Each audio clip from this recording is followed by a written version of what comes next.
확률 낚시, 릴지 낚시의 모든 것, 오늘도 재미있는 낚시 이야기 함께 이어가 보도록 하겠습니다. 자, 큰 제목 제3장 릴지 낚시의 기법에 들어가 있고요. 그 7번째 속제목으로 지난 시간 채비 선택에 대한 이야기를 했었는데요. 이번 시간은 8번째 이야기 효과적인 채비 밸런스에 대해서 알아보도록 하겠습니다. 자, 약 10년 전으로 거슬러 올라가 볼까요? 채비의 밸런스, 그 기본을 이야기한다면 원줄 3호에 목줄 1.5호, 3호 원줄에 목줄이 1.5호. 자, 원줄은 나일론 계열의 줄이죠. 반면 목줄은 카본 계열의 줄로서 같은 호수일 때 목줄이 훨씬 강하죠.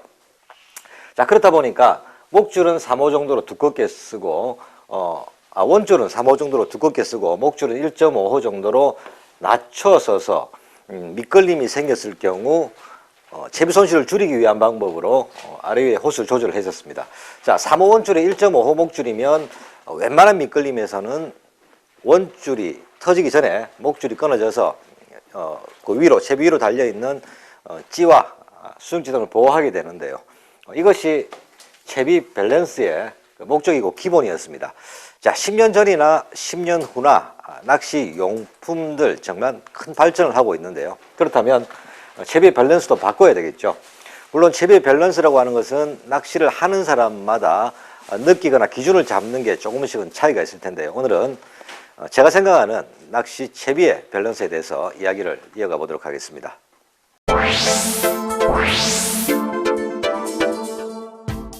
자, 아까 말씀드린 대로 원줄이 3호, 목줄이 1.5호일 경우 바닥에 미끌림이 생기더라도 한두 번에 안 나올 때 줄을 잡고 세게 당겨버리면 목줄 부위가 터진 여기 묶음이나 바늘 위 묶음이 터지면서 채비 전체는 보호하게 되는데 채비의 밸런스의 기준을 두었던 게 사실입니다.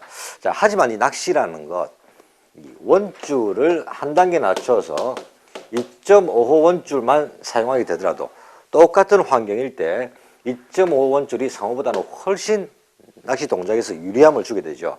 반면 이 2.5에서 또 한 단계 2호 원줄로 낮춰 사용할 수 있다면 그 전 이 3호와 2호의 차이에는 낚시 기법상에도 엄청난 차이가 나게 됩니다.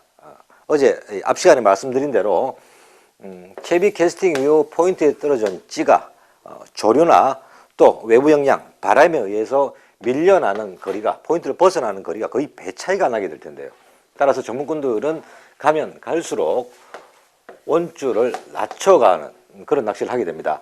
자, 아무래도 여러분들 원줄을 낮추게 되면 낚시가 쉬워진다는 건 아시겠지만 어려움이 있죠. 야, 한 단계 0.5호 낮추는데도 부담스러운 게 사실입니다. 하지만 낚시는 분명 한 단계 낮출수록 여러분들 낚시는 발전해 나가는 것일 텐데요.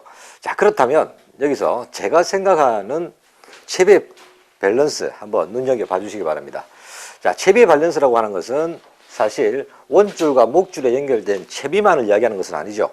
바늘 끝부터 꾼이 잡고 있는 낚싯대 끝까지 전체적인 밸런스가 좋을 때 큰 고기도 아주 약한 채비와 약한 장비로 낚을 수 있는 힘을 발휘하게 될 텐데요. 자, 제가 생각하는 채비의 밸런스, 바늘의 강도가 10, 숫자 10의 강도가 나온다. 그러면 목줄의 강도는 최소한 15는 돼야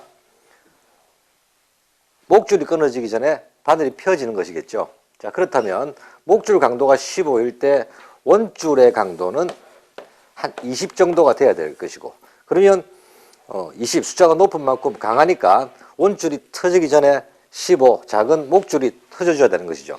자, 그렇다면 원줄이 끊어지기 바로 직전에 낚싯대가 부러지기 전에 원줄이 터져줘야 되니까 낚싯대의 강도는 약 25라고 할 수가 있겠습니다. 자, 이렇게 강하고 조금 약하고 조금 더 약하고 조금 더 약한 게 적절하게 갖춰졌다 그러면 미끌림 시에 당기더라도 목줄 자체도 보호할 수 있도록 바늘이 부러지거나 펴지는 강도가 왔을 때 위채비를 다 보호할 수가 있는 것이죠. 자, 그렇다고 예상을 하니까 제일 강도가 약한 10의 숫자를 가진 바늘과 제일 위 낚싯대 사이에는 무려 곱하기 2.5, 15의 강도 차이가 생기는 것입니다. 다시 말해서 낚싯대는 아직 여유가 많이 남아 있는데도 불구하고 미끌림이 생겼을 때 미끌림을 뽑아내는 과정에서 바늘이 먼저 끝나버리니까 위로는 제 기능을 발휘를 못하는 것이죠. 자, 이 수치상의 이야기를 조금 더 다른 방식으로 해석을 해보겠습니다. 바늘이 10이고 똑같이 10의 강도를 가지고 있고 낚싯대는 15만 되더라도 낚싯대가 15만 되더라도 뭐 12만 되더라도 낚싯대가 손상되기 전에 목줄이 손상되기 전에 원줄이 손상되기 또 목줄이 손상되기 전에 바늘이 부러지거나 펴져서 채비 전체를 보호할 수 있는 것이죠. 자, 이렇게 이야기를 한다면 15의 강도를 보이는 목줄이 1.75고 20의 강도를 보이는 원줄이 3호일 때 이 3호의 강도를 15 수준으로 맞춰서 2.5나 2호까지 낮추더라도 원줄이 터지기 전에 바늘이 펴지는 수치가 됩니다. 자, 다시 말해서 바늘의 강도가 10이라는 걸 알고 있다면 목줄과 원줄의 강도는 12에서 15 정도의 강도만 맞추더라도 정점에서 바늘이 먼저 손상되면서 위채비를 보호할 수 있는 것이죠. 자, 그렇게 될 때 10과 10이나 15 사이에는 아주 미세한 차이만 있기 때문에 다른 말로 해석한다면 원줄의 호수를 낮출 수 있고 목줄의 호수도 조금 낮추더라도 또 목줄을 강하게 써야 될 때 목줄의 호수를 10보다 강한 15 수준이 1.75였다고 말씀드렸죠.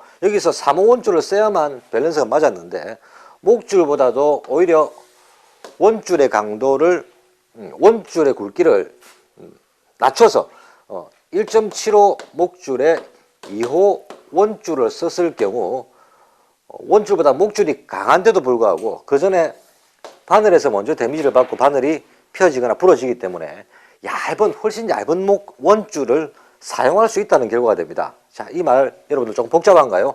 조금 귀담아 들으시면 쉽게 이해할 수 있을 텐데요.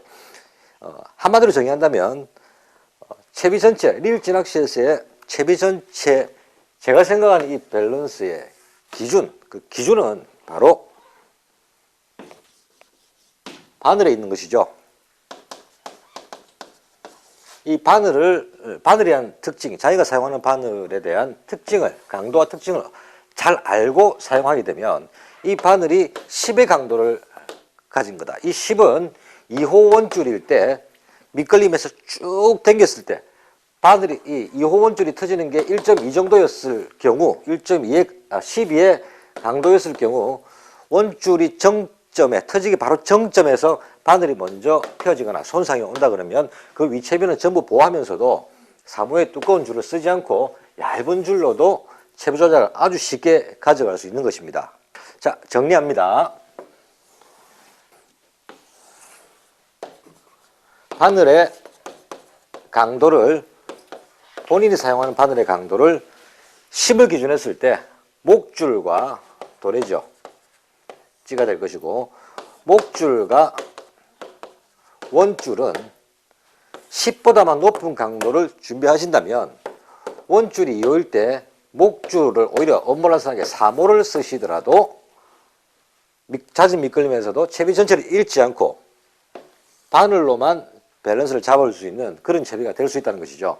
참고로 제가 사용하는 채비들은 대부분 제가 사용하는 바늘은 감성돔 바늘 2호일 때 원줄은 2호를 사용하게 되면 2호 원줄이 터지기 전에 바늘이 펴지거나 부러지는 그 강도, 그 연한 강도의 바늘을 제가 기준을 잘 잡고 있는 것이죠. 여러분들 사용하시는 바늘들 쉽게 호수만 보고 구입하지 마시고 바늘에는 다 강도 표시가 되어 있습니다. 자, 다음 출조에서는 그 바늘의 강도 표시 또 연한 바늘, 강한 바늘을 잘 생각해서 선택하셔서 본인이 사용하는 원줄 한 단계 좀 낮춰보시고 일부러 미끌림을 만드셔서 그 적당한 강도의 기준을 알고 계신다면 지금 사용하시는 원줄에서 한 단계 혹은 두 단계 낮춤으로써 릴지 낚시가 훨씬 쉬워지고 각종 낚시 기법의 운용이 쉬워질 것이라는 믿음을 가져보시기 바랍니다. 자, 이 부분의 이야기는 조금 복잡할 수도 있는데요. 다음 시간 기회가 된다면 조금 더 쉽게 다시 한번 풀어보도록 하겠습니다. 감사합니다.